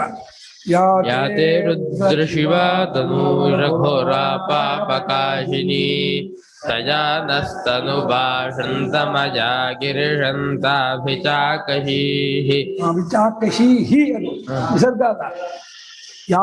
ಯಾ ತೇ ರುದ್ರ ಶಿವ ಶಿವ ದೀರ್ಘ ಶಿವ ಶಿವ ತನೂಹು ವಿಸರ್ಗ ತನೂಃ ಅಘೋರ ಅಪಾಪಕಾಶಿನಿ ತಯಾ ನಃ ತನುವಾ ಶಂತಮಯಾ ಗಿರಿಶಂತ ಅಭಿಚಾಕಶೀಹಿ. ಅಭಿಚಾಕಶೀಹಿ ಒಂದೇ ಪದ. ಹೇ ರುದ್ರ, ಯಾತೆ ರುದ್ರ, ಹೇ ರುದ್ರ ಎಲಿ ರುದ್ರನೇ, ಯಾತೆ ಶಿವ ತನೂಹು ಸ್ತ್ರೀಯ ಮೂರ್ತಿಸ್ತನುಸ್ತನೂಹು. ತನೂರ ಶರೀರ, ಯಾವ ನಿಮ್ಮ ಮಂಗಳಕರವಾದ ಶರೀರ ಉಂಟೋ ಪರಮೇಶ್ವರ ಪರಮಾತ್ಮ, ಆಪ್ಯಾಯಮನಕರವಾದ ಅತ್ಯಂತ ಮಂಗಳಕರವಾದ ಶೋಭಾಯಮನವಾಗಿರತಕ್ಕಂತಹ ಯಾವ ಶರೀರ ಉಂಟೋ ಅದು ಅಘೋರ, ಅದು ಹಿಂಸೆ ಮಾಡುವಂತಹ ಶರೀರವೇ ಅಲ್ಲ. ಅದು ಯಾರು ಹಿಂಸೆ ಮಾಡೋದಲ್ಲ. ಅಪಾಪಕಾಶಿನಿ, ಪಾಪ ಅಂದ್ರೆ ಕೆಟ್ಟ ಕೆಲಸ, ಅದನ್ನು ತೋರಿಸೋದು ಪಾಪಕಾಶಿನಿ. ಅದು ತೋರಿಸೋದಿಲ್ಲ. ನಿನ್ನ ಶರೀರ ಪಾಪವನ್ನು ವ್ಯಕ್ತಪಡಿಸೋದಿಲ್ಲ. ಮನುಷ್ಯ ಶರೀರದಲ್ಲಿ ಅಂಗಗುಣತೆ ಇದೆ, ಕೈ ಕುಣಿಯಾಗಿದೆ, ಕಾಲು ಕುಂಟಾಗಿದೆ, ಕಣ್ ಕೂಡಾಗಿದೆ, ಪಾಪ ತೋರಿಸ್ತಾ ಇದೆ. ಮುಖ ಸೊಟ್ಟಾಗಿದೆ, ಹೊಟ್ಟೆ ಡುಳ್ಳಟ್ಟೆ ಆಗಿದೆ, ಯಾಕೋ ಕಣ್ಣು ಮುಗಲ ಸೊಟ್ಟಪಟ್ಟಾಗಿದೆ ಅಂದ್ರೆ ಅದೇನು ಹೇಳುತ್ತೆ? ಏನೋ ಪಾಪ ಇದೆ ಅವನಲ್ಲಿ. ಪಾಪ ಇದ್ದಿದ್ದಕ್ಕೆ ಅವನು ಕುರ್ನ ಕಾಣ್ತಾನೆ, ಪಾಪ ಇದ್ದಿದ್ದಕ್ಕೆ ಕುಂಟನಾಗಿ. ಹೇಳಿಪ್ಪ. ಅಘೋರ ಅಂದ್ರೆ ಪಾಪವಿಲ್ಲದ್ದು ಅಂತ ಅಲ್ಲ, ಘೋರವಲ್ಲದ್ದು ಅಂತ. ಘೋರವಲ್ಲದ್ದು ಅಂತ. ಹೌದು, ಘೋರವಲ್ಲದ್ದು ಅಂತ. ಆದ್ರೆ ವ್ಯವಹಾರದಲ್ಲಿ ಅಘೋರಿ ಅಂದ್ರೆ ಅದು ಬಹಳ ಕೆಟ್ಟದಾಗ ತಗೊಂತಾರಲ್ಲ, ಅಘೋರಿಗಳು ಅಂತಾನೆ ಮಾಡಿದಾರಲ್ಲ. ಅಘೋರಿ ಒಂದು ಜನಾಂಗ ಅಂತ ಹೇಳ್ಕೊಂಡಿದ್ವಿ. ಕಾಶಿಯಲ್ಲಿ ಅಘೋರಿ ಜನಾಂಗ ಇದ್ದಾರೆ, ಅವರು ಹೆಣನ ತಿಂತಾರೆ ಅಂತ. ಅದು ತಮ್ಮನ್ನ ಶಿವಭಕ್ತರು ಅವ್ರು ಹೇಳ್ಕೊಂಡು ಅವ್ರು ಅಘೋರಿ ಅಂತ ಅವ್ರು ಅನ್ಕೊಂಡಿದ್ದಾರೆ. ಅದು ಸಂಜ್ಞೆ ಅಷ್ಟೇ. ಇಲ್ಲಿ ವೈದಿಕ ಶಬ್ದಕ್ಕೆ ಘೋರವಲ್ಲದ್ದು, ಭಯಂಕರವಲ್ಲದ್ದು, ದುಷ್ಟವಲ್ಲದ್ದು ಅಂತ ಅಷ್ಟೇ ಅರ್ಥ. ಅವರು ಅರ್ಥ ಇಟ್ಕೊಂಡಿರ್ಬೋದನೋ. ಅದು ಅಘೋರಿ ಅಂತ ಒಂದು ಜನಾಂಗ. ಅದು ಇದು ಜನಾಂಗ ವಾಚಕ ಅಲ್ಲ, ಇದು ಗುಣ ವಿಶೇಷಣ, ಪರಮಾತ್ಮನ ಗುಣ. ಇನ್ನ ಶಿವ ತನುಜಲ್ಲ, ಮಂಗಳಕರವಾದ ಶರೀರ ಉಂಟಲ್ಲ, ಅದು ಭಕ್ತರಿಗೆ ಸುಖವನ್ನುಂಟು ಮಾಡುವಂಥದ್ದು. ಅದು ಗಿರಿಶಂತ, ಗಿರಿ ಶಂ ತನೋತೀತಿ ಗಿರಿಶಂತ. ಅವನು ಬೆಟ್ಟದಲ್ಲಿರ್ತಕ್ಕವನಾಗಿ ಎಲ್ಲರಿಗೂ ಸುಖವನ್ನುಂಟು ಮಾಡುವಾತನು ಅಂತ. ಶಂ ತನೋತೀತಿ ಶಂತ, ಶಮ್ಮನ ಸುಖವನ್ನ ಉಂಟು ಮಾಡುತ್ತಾನೆ. ಆದ್ರಿಂದ ಶಂತ. ಗಿರಿಶಂತನ ಬೆಟ್ಟದಲ್ಲೇ ಇದ್ಕೊಂಡು ಅವನು ಬೆಟ್ಟ ಬಿಟ್ಟು ಬರುವವನಿಗೆ ಸಮಸ್ತ ಪರ್ವತಗಳನ್ನು ರುದ್ರರೂಪ ಶಿವರೂಪ ಅಂತ ಪ್ರಾರ್ಥನೆ ಮಾಡ್ತಾರೆ. ನಮ್ಮಲ್ಲಿ ನಮ್ಮ ಸನಾತನ ಸ್ಮಾರಕದಲ್ಲಿ, ಸನಾತನ ಸಂಸ್ಕೃತಿಯಲ್ಲಿ ಎಲ್ಲ ಬೆಟ್ಟ ಗುಡ್ಡಗಳನ್ನು ಪರಮೇಶ್ವರನ ರೂಪ ಅಂತ ಹೇಳಿ, ಹಿಮಾಲಯವನ್ನ ದೇವತಾತ್ಮ ಶಿವಸ್ವರೂಪ, ಆ ಶಿವಸ್ಥಾನ ಅಂತೇಳಿ ಅದನ್ನೇ ಒಂದು ದೇವಸ್ಥಾನ ಅಂತ. ಹಿಮಾಲಯದ ದೇವಸ್ಥಾನ ಅಲ್ಲ, ಹಿಮಾಲಯವೇ ದೇವಸ್ಥಾನ ಅದು.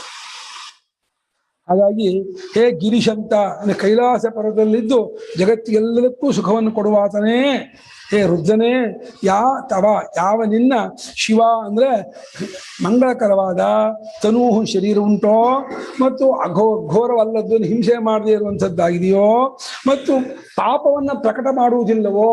ಶಿವನ ಯಾವ ಅವಯವ ನೋಡಿದ್ರು ಸರ್ವಾಂಗ ಸುಂದರ. ಅವನು ಬೆಳ್ಳಗನಂತೆ ಶುದ್ಧ ಸ್ಫಟಿಕ ಸಂಕಾಶಂ ತ್ವನೇತ್ರಂ ಪಂಚವಕ್ತ್ರಂ ದಶಭುಜಗಂ ಸರ್ವಾಭರಣಭೂಷಿತಂ ನೀಲಗ್ರೀವೌ ಶಶಾಂಕಚಿಹ್ನಂ ನಾಗಯಜ್ಞೋಪವೀತಂ ನಾಗಾಭರಣಭೂಷಿತಂ ವ್ಯಾಘ್ರಚರ್ಮೋತ್ತರೀಯಕಂ ಕಮಂಡಲು ಅಕ್ಷಸೂತ್ರಧರಂ ಅಭಯವರಪ್ರದಂ ಶೂಲಹಸ್ತಂ ಜ್ವಲಂತಂ ಕಪಿಲಜಟಾಜೂಟಂ ಶಿಖಾಮಧ್ಯೋದಧಾರಿಣಂ ಅಂತ ಹೇಳಿ ಈ ರೀತಿ ಮಹಾನ್ಯಾಸದಲ್ಲಿ ಆ ಶಿವನನ್ನು ವರ್ಣನೆ ಮಾಡ್ತಾರೆ. ಈ ಶಿವನನ್ನ ನಾವು ಧ್ಯಾನ ಮಾಡುವಾಗ ರುದ್ರಾಧ್ಯಾಯ ಹೇಳ್ಬೇಕಾದ್ರೆ ಅಂಗನ್ಯಾಸ ಕರನ್ಯಾಸ ಮಾಡಬೇಕು ಅಂತ ಒಂದು ಸಂಪ್ರದಾಯ ಇದೆ.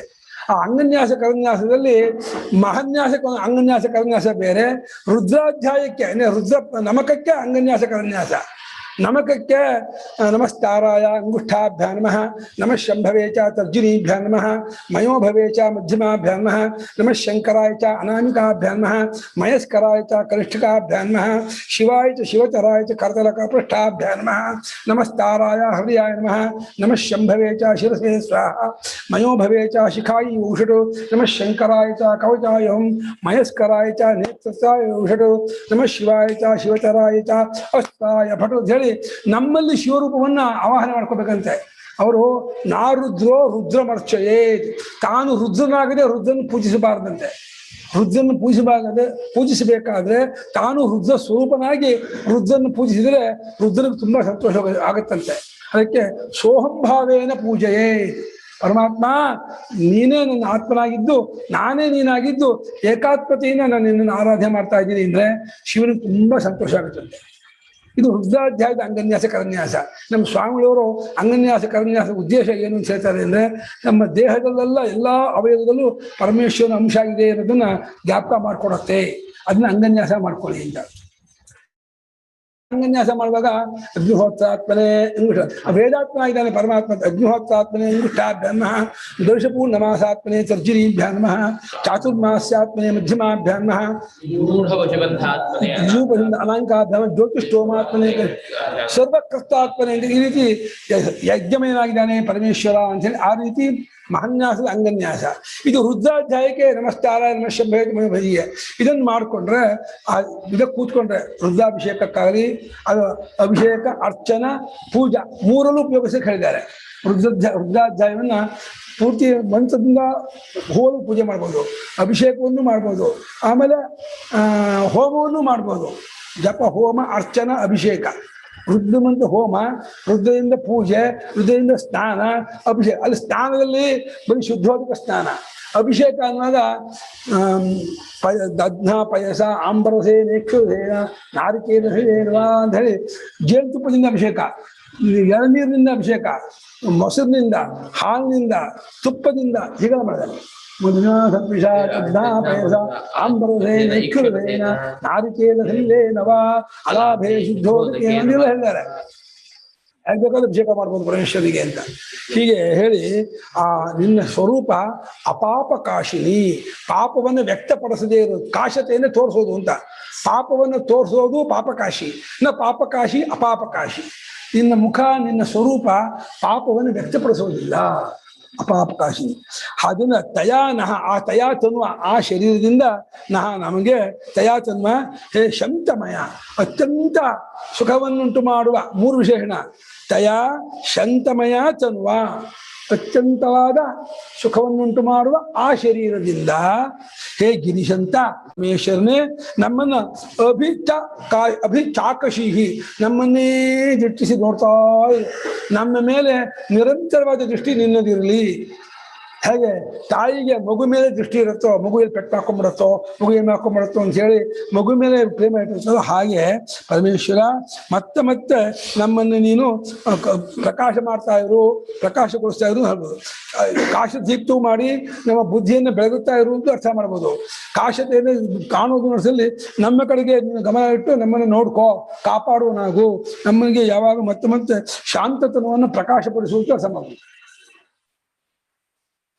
ಅಭಿಚಾಕಶಿ ಭಟ್ಟಭಾಸ್ಕರರು ಮತ್ತು ಸಾಯಣಾಚಾರ್ಯ ಇಬ್ಬರು ಕೂಡ ಪ್ರಕಾಶವನ್ನು ಉಂಟು ಮಾಡುವುದು ಅರ್ಥ ಮಾಡಿದ್ದಾರೆ, ಶಾಂತತನವನ್ನ ಪ್ರಕಾಶಪಡಿಸುವುದು ಅರ್ಥ ಮಾಡಿದ್ದಾರೆ.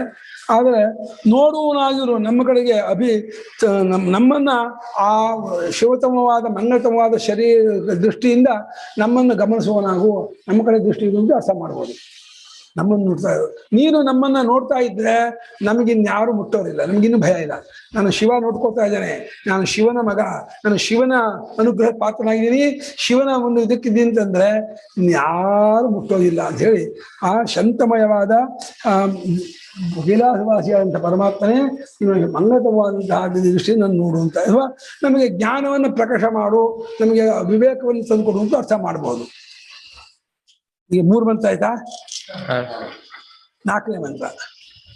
ಯಾಮಿಷಂ ಗಿರಿಶಂ ತಹಸ್ತೆ ಬಿಭರ್ಷಸ್ತವೇ ಶಿವಾಂಗಿರಿತ್ರತಾಂ ಕುರು ಮಾಹಿ ಗುಂಸೇ ಪುರುಷಂ ಜಗತ್. ಯಾಂ ಇಷುಂ ಗಿರಿಶಂತ ಹಸ್ತೆ ಬಿಭರ್ಷಿ ಅಸ್ತವೇ ಶಿವಾಂ ಗಿರಿತ್ರ ತಾಂ ಕುರು ಮಾ ಹಿಂಸೀಹಿ ಪುರುಷಂ ಜಗತ್. ರುದ್ರ ಅಂತ ಮಾಡ್ಬೇಕು, ಅಥವಾ ಗಿರೀಶ್ ಅಂತ ಅಂತೂ ಸಂಬೋಧನೆ ಮಾಡ್ಬೋದು. ಕೈಲಾಸವಾಸದಲ್ಲಿದ್ದುಕೊಂಡು ಎಲ್ಲರಿಗೂ ಸುಖವನ್ನುಂಟು ಮಾಡುವಾತನೇ ಅಂತ ಅರ್ಥ. ಗಿರಿ ಅಂದ್ರೆ ಕೈಲಾಸ ಪರ್ವತದಲ್ಲಿ ಶಂತನೋತಿ, ಅಲ್ಲಿದ್ದುಕೊಂಡು ಜಗತ್ತಿಗೆ ಸುಖವನ್ನುಂಟು ಮಾಡುವನಾದ ಪರಮೇಶ್ವರನೇ. ಯಾಂ ಇಶುಂ, ಯಾವ ಬಾಣವನ್ನ ಅಸ್ತವೇ ದುಷ್ಟರನ್ನು ಶಿಕ್ಷೆ ಮಾಡುವುದಕ್ಕಾಗಿ ಎಸೆಯುವುದಕ್ಕಾಗಿ ಹಸ್ತೆ ಬಿಭರ್ಷಿ ಕೈಯಲ್ಲಿ ಧಾರಣೆ ಮಾಡ್ಕೊಂಡಿದೆಯೋ. ಯಾವಾಗಲೂ ಅವನು ರುದ್ರ ಉಗ್ರ, ನನ್ನ ಕೈಯಲ್ಲಿ ಪಾಶುಪತಾಸ್ತ್ರ ಇದೆ, ಆಗ್ನೇಯಾಸ್ತ್ರ, ವಾರುಣಾಸ್ತ್ರ, ಬ್ರಹ್ಮಾಸ್ತ್ರ ಇದೆ. ಯಾರಾದ್ರೂ ಸರಿ ಧರ್ಮ ಮೀರಿದ್ರೋ ಅನ್ಯಾಯ ಮಾಡಿದ್ರೋ ಬಡ್ಬಿಡ್ತೀನಿ ತಿಳ್ಕೊಂಡ್ಬಿಟ್ಟಿದ್ದಾನಂತೆ. ಹಾಗೆ ಅಷ್ಟವೇದೇನೋ ಎಸೆಯುವುದಕ್ಕಾಗಿ, ಅಸುಕ್ಷೇಪಣೆ ಧಾತು, ಎಸೆಯುವುದಕ್ಕಾಗಿ ಹಸ್ತೆ ಬಿಭರ್ಷಿ ಕೈಯಲ್ಲಿ ಧಾರಣೆ ಮಾಡಿಕೊಂಡಿರ್ತೀಯೋ. ಯಾವ ಇಶುವನ್ನ ಬಾಣವನ್ನ ಇಲ್ಲಿ ಗಿರಿಶಂತನೇ ಕೈಲಾಸ ಪರ್ವತದಲ್ಲಿ ವಾಸವಾಗಿರ್ತಕ್ಕಂಥ ಪರಮೇಶ್ವರನೇ ದುಷ್ಟರನ್ನ ಶಿಕ್ಷೆ ಮಾಡುವುದಕ್ಕೋಸ್ಕರವಾಗಿ ಕೈಯಲ್ಲಿ ಯಾವ ಬಾಣವನ್ನು ಇಟ್ಕೊಂಡಿದೆಯೋ, ಅಷ್ಟವೇನು ಎಸೆಯುವುದಕ್ಕಾಗಿ ಬಾಣವನ್ನು ಇಟ್ಕೊಂಡಿದೆಯೋ, ತಾಮ್ ಆ ಬಾಣವನ್ನ ಶಿವಾಂ ಕೊರು, ನಮ್ಮ ವಿಷಯಕ್ಕೆ ಮಂಗಳವನ್ನಾಗಿ ನಮಗೆ ಹೆದರಿಸಬೇಡ, ನಮ್ಮ ಮೇಲೆ ಎಸಿಬೇಡ, ನಮಗೆ ಅದನ್ನ ತೊಂದರೆ ಮಾಡಬೇಡ. ಶಿವಾಂ ಕೊರು ಗಿರಿತ್ರ, ಗಿರೀನ್ ತ್ರಾಯತೆ ಇದು ಗಿರಿತ್ರ ಅಂದ್ರೆ ಎಲ್ಲಾ ಬೆಟ್ಟಗಳನ್ನು ಕಾಪಾಡುವ ಆತನು ಅಂತ ಅರ್ಥ. ಗಿರಿತಾರೆ ಕೈಲಾಸವನ್ನು ಮೆಚ್ಚುವ ಆತನು, ಕೈಲಾಸೋಗ ಪ್ರಾರ್ಥನೆ, ಕೈಲಾಸಗಿರಿಯನ್ನು ರಕ್ಷಿಸುವ ಆತನು ಅರ್ಥ ಮಾಡಿದ್ದಾರೆ ಸಾಯಣಾಚಾರ್ಯರು. ತ್ರ ಅನ್ನೋದೇ ತ್ರೈಂಗ್ ಪಾಲನೆ ಧಾತು, ತ್ರಾಯತೆ ಇನ್ನು ಕಾಪಾಡುತ್ತಾನೆ ಅಂತ. ಗಿರಿಗಳನ್ನ ಬೆಟ್ಟಗಳನ್ನು ಕಾಪಾಡುವ ಆತನು ಅಂತ. ಬೆಟ್ಟದಲ್ಲಿ ತನ್ನ ವಾಸಸ್ಥಾನ ತಾನೆ, ತನ್ನ ವಾಸಸ್ಥಾನವಾದ್ರಿಂದ ಅದರಲ್ಲಿ ಇದ್ಕೊಂಡು ಅದನ್ನು ಕಾಪಾಡುವ ಆತನೇ ಗಿರಿತ್ರ. ಪುರುಷಂ ಜಗತ್ತು ಮಾಹಿಂಸಿ, ಪುರುಷಂ ಅಂದರೆ ಭಕ್ತನಾಗಿರುವ ಮನುಷ್ಯನನ್ನು ಮತ್ತು ಈ ಜಗತ್ತನ್ನು ನೀನು ಹಿಂಸಿಸಬೇಡ, ನೀನು ಅದಕ್ಕೆ ತೊಂದರೆ ಕೊಡಬೇಡ, ಅದಕ್ಕೆ ಕ್ಷೋಭಗಳನ್ನು ಉಂಟು ಮಾಡಬೇಡ. ಜಗತ್ತನ್ನ ಇದಾಗಿಟ್ಟರು, ಯಾವ್ದನ್ನಾಗಿ ಸುಖಮಯವಾದರು.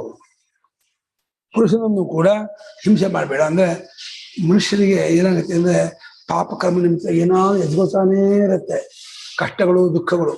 ಅದನ್ನ ನಿಮಿತ್ತ ಮಾಡ್ಕೊಂಡು ಭಗವಂತ ಶಿಕ್ಷೆ ಕೊಡ್ತಾನೆ ಅಂತ ಪುರಾಣ ಇದು. ಆದರೆ ಪರಮೇಶ್ವರ, ನಾನು ನಿನ್ನ ಪ್ರಾರ್ಥನೆ ಮಾಡ್ಕೋತಿದ್ದೀನಿ, ಪುರುಷನನ್ನು, ಮನುಷ್ಯನನ್ನು, ನಿನ್ನ ಭಕ್ತನಾಗಿರ್ತಕ್ಕಂಥ ಜನರನ್ನು ಮತ್ತು ಜಗತ್ತನ್ನು ಹಿಂಸಿಸಬೇಡಪ್ಪ, ನೀನು ಕ್ರೂರವಾಗಿ ನಡ್ಕೋಬೇಡ. ನೀನೇ ಹರಕೊಲ್ಲಲ್ ಪರಕಾಯುವನೇ ಹರ ಹರ ಶ್ರೀ ಚನ್ನ ಸೋಮೇಶ್ವರ. ನೀನೇ ಕೊಲ್ಲೋಕ್ ಹೊರಟ್ರೆ ಇನ್ಯಾರಪ್ಪ ಕಾಪಾಡ್ತಾರೆ ಜಗತ್ತನ್ನ? ನೀನು ಕಾಪಾಡ್ಬೇಕು, ನೀನು ಅದನ್ನ ಕ್ಷಮವಾಗಿರು, ನೀನು ಅದನ್ನ. ಗಿರೀಶ್ ಅಂತಾಗೂ ಗಿರಿತ್ರಾನು ಎರಡು ಸಂಬೋಧನೆ, ಎರಡು ಅದೇ ಅರ್ಥನಾ ಗುರುಗಳೇ? ಅಲ್ಲ, ಗಿರಿತ್ರ ಅಂದ್ರೆ ಗಿರಿಗಳನ್ನು ಕಾಪಾಡುವುದು ಅಂತ. ಗಿರಿಗಳಲ್ಲಿ ಇದ್ದು ಸುಖವನ್ನು ಉಂಟು ಮಾಡುವಾತು ಅಂತ ಗಿರೀಶ್ ಅಂತ. ಶಂತನೋತಿ, ಸುಖವನ್ನು ಉಂಟು ಮಾಡುವಾತು ಅಂತ. ಕೈಲಾಸ ಪರ್ವತದಲ್ಲಿದ್ದು ಅಥವಾ ಹಿಮಾಲಯದಲ್ಲಿದ್ದು ಎಲ್ಲರಿಗೂ ಸುಖವನ್ನು ಉಂಟು ಮಾಡುವಾತನು ಗಿರೀಶ್ ಅಂತ. ಆ ಬೆಟ್ಟಗಳನ್ನೆಲ್ಲ ಕಾಪಾಡುವಾತನು ಗಿರಿತ್ರ, ಗಿರಿಗಳನ್ನು ಕಾಪಾಡುವನು ಅಂತ. ಆಮೇಲೆ ತಾಮ್ ಕುರು ಮಾಹಿಂಸಿ ಅಂದ್ರೆ ಶಿವಾಂ ಕುರು, ಶಿವವನ್ನ ಮಂಗಳತಮವನ್ನಾಗಿ ಮಾಡು, ಪುರುಷನನ್ನು ಜಗತ್ತನ್ನು ಹಿಂಸಿಸಬೇಡ, ತೊಂದರೆ ಕೊಡಬೇಡ, ಯಾರನ್ನು ಗೋಳೈಕೋಬೇಡ, ದುಃಖ ಕೊಡಬೇಡ ಅಂತ ಅದಕ್ಕರ್ಥ. ಇನ್ನು ಶಿವೇನ ವಚಸಾ ಗಿರಿಶಾಚ್ಛಾವತಾಮಸಿ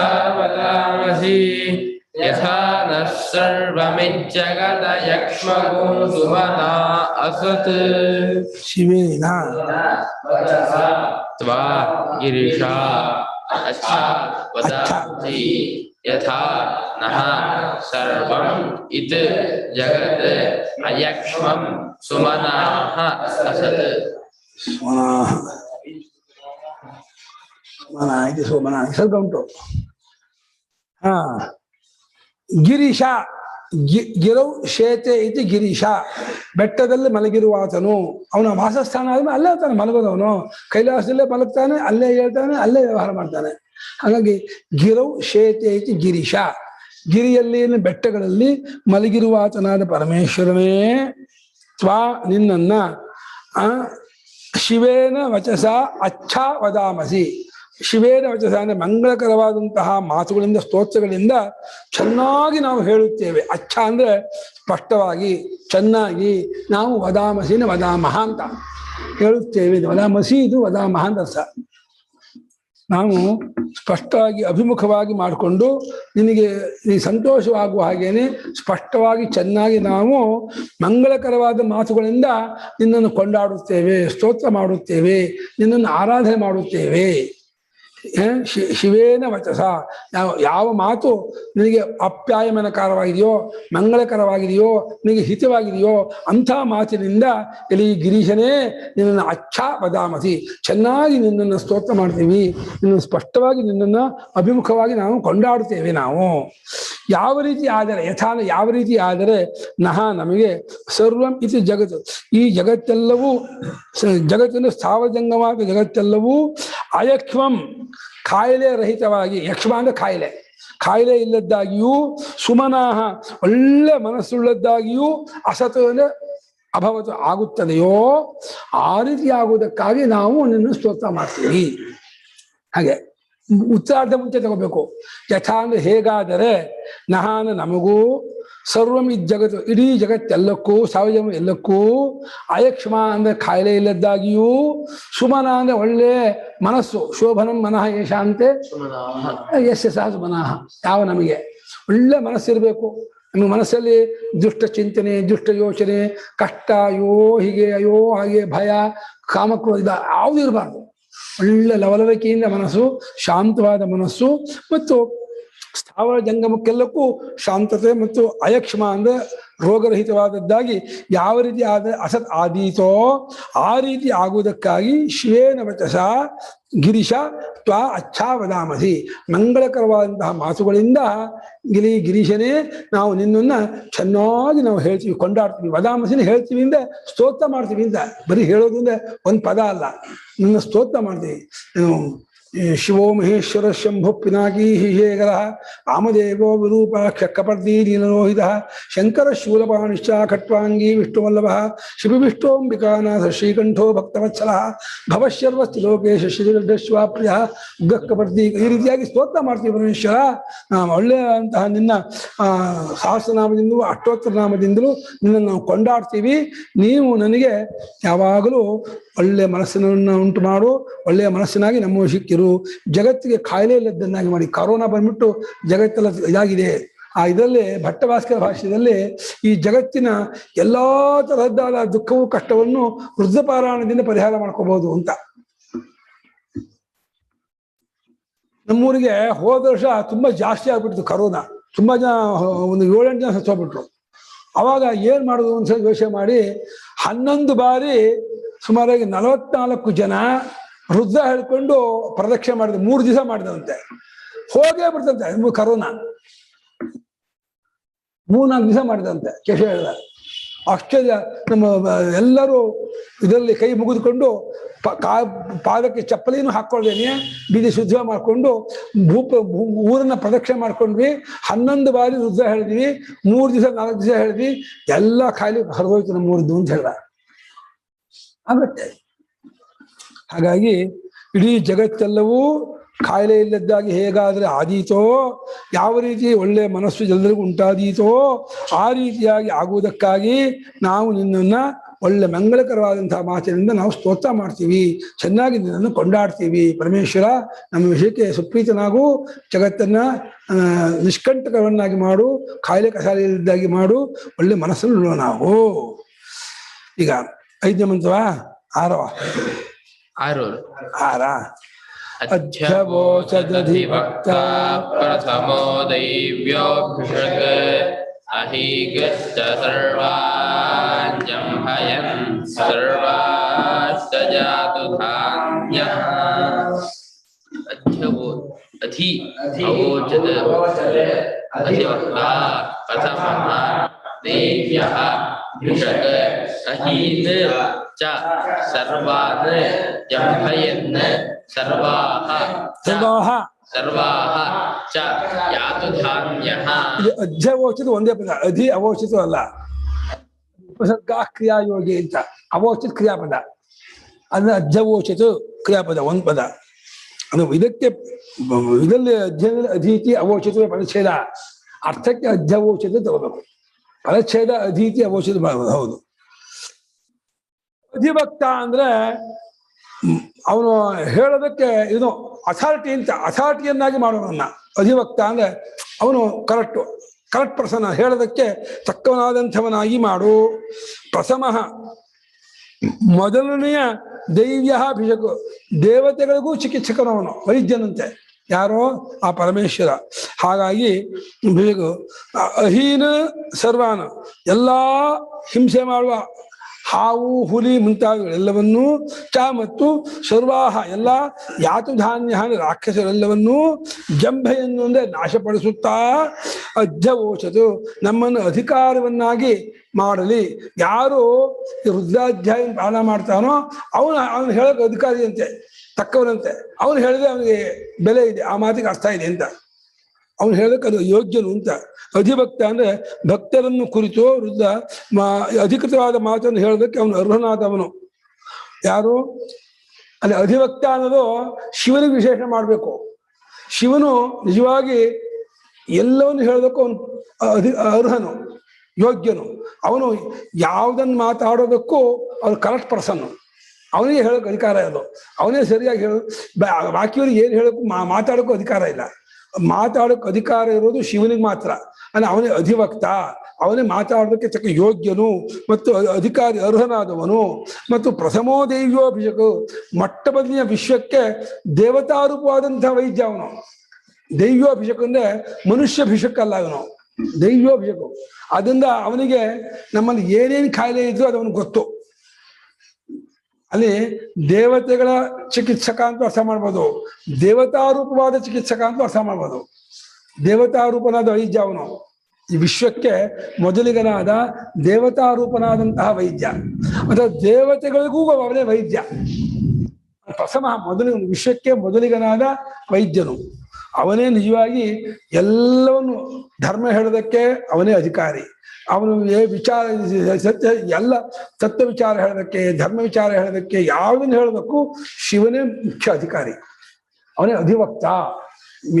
ಎಲ್ಲಕ್ಕೂ ಮೇಲ್ವಿಚಾರಕನಾಗಿ ಮಾತಾಡೋದಕ್ಕೆ ತಕ್ಕ ಅಧಿಕಾರವನ್ನು ಹೊಂದಿರತಕ್ಕವನು ಅಂತ.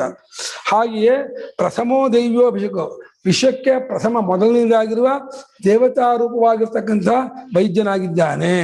ಹಾಗಿದ್ದಂಥ ಅವನು ಸರ್ವಾನ್ ಅಹೀನ್, ಎಲ್ಲ ಹಾವುಗಳನ್ನು, ಒಂದು ಹಾವು ಒಂದು ಉಪಲಕ್ಷಣ, ಎಲ್ಲ ದುಷ್ಟ ಪ್ರಾಣಿಗಳನ್ನು ಅಂತ ಅರ್ಥ. ಹಾವು, ಹುರಿ, ಇದು ಚೇಳು ಇತ್ಯಾದಿ ಏನೇನಿದೆಯೋ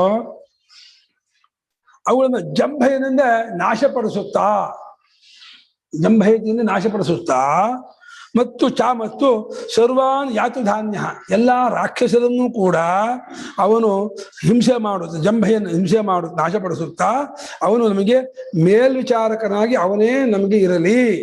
ಅಧ್ಯವೋಚತ, ಅವನೇ ನಮಗೆ ಮೇಲ್ವಿಚಾರಕನಾಗಿ ಅವನು ಇರಲಿ. ಅವನು ನಮಗೆ ಕರೆಕ್ಟ್ ಪರ್ಸನ್, ಸರಿಯಾದಂಥ ಮನುಷ್ಯ ಅವನು, ಸರಿಯಾದಂಥ ಮಾತುಗಾರ ಅವನು. ಅವನು ಸರಿಯಾಗಿ ನಮಗೆ ಎಲ್ಲವನ್ನು ಹೇಳುವನಾಗಲಿ ಅಂತ.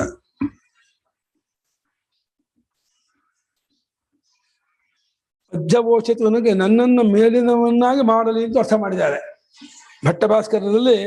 ನನ್ನನ್ನೇ ಈ ಸಮಾಜದಲ್ಲಿ ಎಲ್ಲರಿಗಿಂತ ಹೆಚ್ಚಿನ ಮಾತಾಡುವಂಥವನ್ನಾಗಿ ಮಾಡಲಿ ಅಂತ ಅರ್ಥ ಮಾಡಿದ್ದಾರೆ. ಶ್ರಾವಣಾಚಾರ್ಯರು ನನ್ನನ್ನು ಅಧಿಕಾರಿಯನ್ನಾಗಿ ಹೇಳಲಿ ಅಂತ. ಇವನು ಏನು ಹೇಳೋದಕ್ಕೂ ನಿಮ್ಗೆ ಅಧಿಕಾರ ಉಂಟು ಕಣಯ್ಯ, ಇವನು ಹೇಳಿದ್ರೆ ಅದು ಕರೆಕ್ಟ್ ಕಣಯ್ಯ ಅಂತೇಳಿ ನನ್ನನ್ನು ಆ ರೀತಿ ಮಾಡಲಿ ಶಿವ ಅಂತ ಕೇಳ್ಕೊಳ್ತಾ ಇದ್ದಾನೆ ಭಕ್ತ ಅಂತ ಅರ್ಥ ಮಾಡಿದ್ದಾರೆ. ನಾನು ಶಿವನೇ ಅಧ್ಯವೋಚಿತ ಅಧಿವಕ್ತ ಅಂತ ಮಾಡಿದೆ. ಅವನೇ ಹೆಚ್ಚಾಗಿ ಮಾತಾಡುವವನು, ಸರಿಯಾಗಿ ಹೇಳುವವನು ಅಂತ. ನಮ್ಮನ್ನು ಅಧಿವಕ್ತ ಮಾಡಿದ್ದು ನೀವು ಪ್ರಾರ್ಥನೆಯಾಗಿ ತಗೊಂಡಿದ್ದಾರೆ. ನಮ್ಮನ್ನ ಸರಿಯಾಗಿ ಮಾತಾಡುವನು ಎಂಬುದಾಗಿ ಅವನೇ ಮಾಡಲಿ, ಇವನೇ ಮಾತಾಡಬೇಕು, ಧರ್ಮವನ್ನು ಹೇಳಬೇಕು, ಶಾಸ್ತ್ರ ಹೇಳಬೇಕು, ನೀತಿ ಹೇಳಬೇಕು, ಇವನೇ ತಕ್ಕವನು ಎಂಬುದನ್ನಾಗಿ ಶಿವನು ನನ್ನನ್ನು ಮಾಡಲಿ ಅಂತ ಆ ರೀತಿ ತಗೊಂಡಿದ್ದಾರೆ. ನಮ್ಮ ಕಡೆಗೆ ತಗೊಂಡಿದ್ದಾರೆ ವ್ಯಾಖ್ಯಾನಕಾರರು. ಇವರು ಸಾಣಾಚಾರ್ಯರು ಹಾಗೆ ಮಾಡಿದ್ದಾರೆ, ಮತ್ತೆ ಭಟ್ಟಭಾಸ್ಕರ ವ್ಯಾಖ್ಯಾನ ಹಾಗೆ ಮಾಡಿದ್ದಾರೆ. ಅಂದ್ರೆ ಭಕ್ತರನ್ನು ಅಧಿಕರೆಂದು ಎಲ್ಲವನ್ನು ಹೇಳುವಂತೆ ಮಾಡುವ ಸಮರ್ಥರೆಂದು ಅವನು ಮಾಡಲಿ ಅಂತ ಅರ್ಥ ಮಾಡಿದ್ದಾರೆ. ಅಧಿಕೃತವಾದ ವಚನವನ್ನು ಹೇಳಲು ಅರ್ಹನಾದವನು ಅಂತ ಅವನು ಅಧಿವಕ್ತ ಅಂತ. ಅದು ಪ್ರಥಮೋದೈವ್ಯ ಅಭಿಷೇಕ ಸುಲಭವಾಗಿ ಅರ್ಥ ಆಗುತ್ತೆ. ವಿಶ್ವಕ್ಕೆ ಮೊದಲಿಗನಾದ ದೇವತಾರೂಪನಾದ ವೈದ್ಯನು ಅಂತ ಅರ್ಥ. ಅಥವಾ ದೇವತೆಗಳಿಗೂ ಮೊಟ್ಟ ಮೊದಲನೇ ವೈದ್ಯನು ಅಂತ ಅರ್ಥ ಮಾಡ್ಬೋದು. ಅಥವಾ ವಿಶ್ವಕ್ಕೆ ದೇವತಾರೂಪನಾದ ವೈದ್ಯನು ಅಂತ ಅರ್ಥ ಮಾಡಬಹುದು. ಪ್ರಥಮೋದೈವ್ಯ, ಭಿಷಕ್ ಅಂದ್ರೆ ವೈದ್ಯ, ಡಾಕ್ಟರ್ ಅಂತ ಅರ್ಥ. ಭಿಷಕ್ ಅಂದ್ರೆ ಪ್ರಥಮ ಅಂದ್ರೆ ಮೊದಲಿಗನು, ದೈವ್ಯ ಅಂದ್ರೆ ದೇವತಾರೂಪವಾದ ಅಥವಾ ದೇವತೆಗಳಿಗೆ ಸಂಬಂಧಪಟ್ಟ ವೈದ್ಯ ಅಂದ್ರೆ ದೇವತೆಗಳು ಅಂತ. ಅವನೇ ದೈವ್ಯನಾದ ಭಿಷಕು ಅಂದ್ರೆ ದೇವತಾರೂಪವಾದ ಭಿಷಕು ಅಂತ ಅರ್ಥ ಮಾಡ್ಬೋದು. ಅವನು ದುಷ್ಟ ಪ್ರಾಣಿಗಳನ್ನು, ದುಷ್ಟ ಶಕ್ತಿಗಳನ್ನು ಮತ್ತು ರಾಕ್ಷಸರುಗಳನ್ನು ಎಲ್ಲವನ್ನೂ ನಾಶಪಡಿಸುತ್ತಾ ಅವನು ನನ್ನನ್ನ ಎಲ್ಲ ರೀತಿಯಲ್ಲೂ ಮೇಲಿನವನ್ನಾಗಿ ಮಾಡಲಿ. ಅಧ್ಯವೋಚಿತ, ಇವನು ಎಲ್ಲರಿಗಿಂತಲೂ ಉತ್ಕೃಷ್ಟ ಪ್ರಣಯ, ಇವನು ಶ್ರೇಷ್ಠ ಪ್ರಣಯ, ಇವನೇ ಎಲ್ಲರಿಗಿಂತಲೂ ಹೆಚ್ಚಿನವನು ಅಂತ ಹೇಳಿ ಪರಮಾತ್ಮ ನನ್ನ ವಿಷಯಕ್ಕೆ ಹೇಳಲಿ ಅಂತ ಪ್ರಾರ್ಥನೆ. ನನ್ನನ್ನು ಹೆಚ್ಚಿನವನ್ನಾಗಿ ಮಾಡಲಿ ಅಂತ. ಇದು ಮುಂದಿಂದು 3 ವಾಕ್ಯದ ಮಂತ್ರ. ಇಲ್ಲಿವರೆಗೂ 2 ವಾಕ್ಯದ ಮಂತ್ರ ಆಯ್ತಲ್ಲ. ಅಸೂಯಸ್ತಾಮ್ರೋ ಅರುಣ ಉತ ಬಭ್ರುಸ್ಸು ಮಂಗಲ ಯೇ ಚೇಮಾಗುಂ ರುದ್ರಾ ಅಭಿಸೋದಿ ಸಹಸ್ರಶೋ ವೀಶಾಗುಂ ಹೇಳೀಮಹೇ ಅಸವ್ಯೋ ವಸರ್ಪತಿ ನೀಲಗ್ರಿ. ಅಸೂಯೋ ವಸರ್ಪತಿ 3 ಮಂತ್ರ. ಕರೆಕ್ಟ್. ಇದು 2 ಮಂತ್ರವೇ. ಅಸವ್ಯೋ ವಸರ್ಪತಿ 3 ಮಂತ್ರ. ತಪ್ಪಾಗ್ಬಿಟ್ಟವು. ಹೌದು, ಇದು 2 ವಾಕ್ಯದ ಮಂತ್ರವೇ. ಅಸವ್ಯಸ್ತಾಮ್ರವು 2ನೇ ವಾಕ್ಯ, ಅಸವ್ಯೋವಸರ್ಪತಿ 3 ವಾಕ್ಯದ ಮಂತ್ರ ಅದು. ಸರಿ.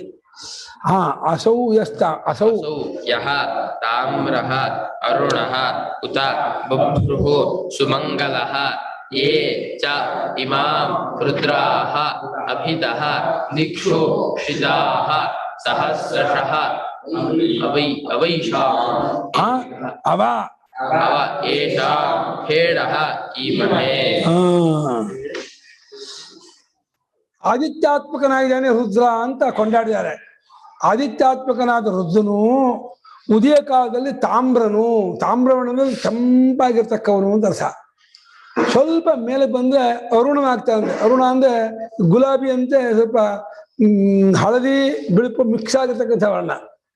ಉದಯವಾಗುವಾಗ ತಾಮ್ರ ಕೆಂಪು, ಸ್ವಲ್ಪ ಮೇಲೆ ಬಂದಾಗ ಎಲ್ಲೋ ಇಶ್ಯೂ ಅರುಣ ಆಗ್ತಾನೆ. ಉತ ಬಭ್ರು ಇನ್ನೂ ಮೇಲೆ ಬಂದಾಗ ಪಿಂಗಲ ರೂಪದವನು, ಅಂದ್ರೆ ಹಳದಿ ಬಿಳುಪು ಮಿಕ್ಸ್ ಆಗಿರ್ತಕ್ಕಂಥ ರೂಪ, ಅದು ಬಭ್ರು ರೂಪ. 3 ರೂಪ. ಆದಿತ್ಯಾತ್ಮಕನಾದ ರುದ್ರನು, ಉದಯ ಕಾಲದಲ್ಲಿ ತಾಮ್ರ ರೂಪನು, ಸ್ವಲ್ಪ ಮೇಲೆ ಬಂದಾಗ ಅರುಣ ರೂಪನು, ಇನ್ನೂ ಮೇಲೆ ಬಂದಾಗ ಬಭ್ರು ಅಂದ್ರೆ ಹಳದಿ ಬಿಳುಪು ಮಿಕ್ಸ್ ಆಗಿರ್ತಕ್ಕಂಥ ವರ್ಣದವನು, ಮತ್ತು ಸುಮಂಗಲ ಅತ್ಯಂತವಾದ ಮಂಗಳತವಾಗಿರ್ತಕ್ಕ ಭಕ್ತರಿಗೆ ಮಂಗಳವನ್ನು ಉಂಟು ಮಾಡುವನಾಗಿದ್ದಾನೆ. ಮಂಗಲಂ ಕರೋತಿ ಮಂಗಲಃ, ಮಂಗಲವನ್ನು ಉಂಟು ಮಾಡುತ್ತಾನೆ. ಆದಿತ್ಯ ರೂಪದಿಂದ ಇಡೀ ಜಗತ್ತಿಗೆ ಕ್ಷೇಮವನ್ನು ಉಂಟು ಮಾಡುತ್ತಾನೆ, ಜಗತ್ತಿಗೆ ಒಳ್ಳೆಯದನ್ನು ಮಾಡ್ತಾನೆ. ಅಂದ್ರೆ ಸು ಅನ್ನೋದು ಸುತರಾಮ್, ಹೆಚ್ಚಾಗಿ ಮಂಗಲವನ್ನು ಉಂಟು ಮಾಡುವನ ಅಂದ್ರೆ ಸುಮಂಗಲ. ಸು ಅನ್ನೋದು ಹೆಚ್ಚಾಗಿಯೂ ಚೆನ್ನಾಗಿಯೂ ಅರ್ಥ ಹೇಳುತ್ತೆ. ಆದಿತ್ಯಾತ್ಮಕ ರುದ್ರನು ಉದಯವಾಗ ತಾಮ್ರವಾಗಿಯೂ, ಮೇಲೆ ಬಂದಾಗ ಅರುಣನಾಗಿಯೂ, ಇನ್ನೂ ಮೇಲೆ ಬಂದಾಗ ಬಭ್ರುವಾಗಿಯೂ ಇರ್ತಕ್ಕವನಾಗಿ ಅವನು ಸುಮಂಗಲನಾಗಲಿ, ಅತ್ಯಂತ ಮಂಗಲವನ್ನು ಉಂಟು ಮಾಡುವನಾಗಲಿ. ರುದ್ರಾಹ, ಯಾವ ವೃಷ್ಟಿ ರೂಪದ ರುದ್ರ, ಇಲ್ಲಿ ಸಹಸ್ರಾಣಿ ಸಹಸ್ರಶೋ ಯೇ ರುದ್ರ ಅಧಿಭೂಮ್ಯ ಮುಂದುವರುತ್ತೆ. ರುದ್ರರು ನೋಡಕ್ಕಾದ್ರೆ ಒಬ್ಬನೇ ದೇವತೆ ತಗೊಂಡ್ರು, ವಿಶ್ವಾತ್ಮ ಜಗತ್ತು ಎಲ್ಲಾ ಜಾಗದಲ್ಲೂ ರುದ್ರ ಕೂತ್ಕೊಂಡಿದ್ದಾರೆ. ನೀರಿನಲ್ಲಿ, ಅನ್ನದಲ್ಲಿ, ಗಿಡಮರ ಬಳ್ಳಿಗಳಲ್ಲಿ, ಬಾವಿಕೂಪದಲ್ಲಿ ಎಲ್ಲದೂ ರುದ್ರಾಂಶ ಇದ್ದೇ ಇದೆ. ಹಾಗಾಗಿ ಯೇ ರುದ್ರಾಹ ಇಮಾಂ, ಯಾವ ರುದ್ರರು ಈ ಭೂಮಿಯಲ್ಲಿ ಎಲ್ಲ ಮತ್ತು ಅಭಿತೋ ದಿಕ್ಷು, ಸುತ್ತಲೂ ಎಲ್ಲಾ ದಿಕ್ಕುಗಳಲ್ಲೂ ಶ್ರುತಾಹ ಆಶ್ರಯಿಸಿಕೊಂಡಿದ್ದಾರೋ ಅಂದ್ರೆ ಅಲ್ಲಿದ್ದಾರೋ ಅಂತ.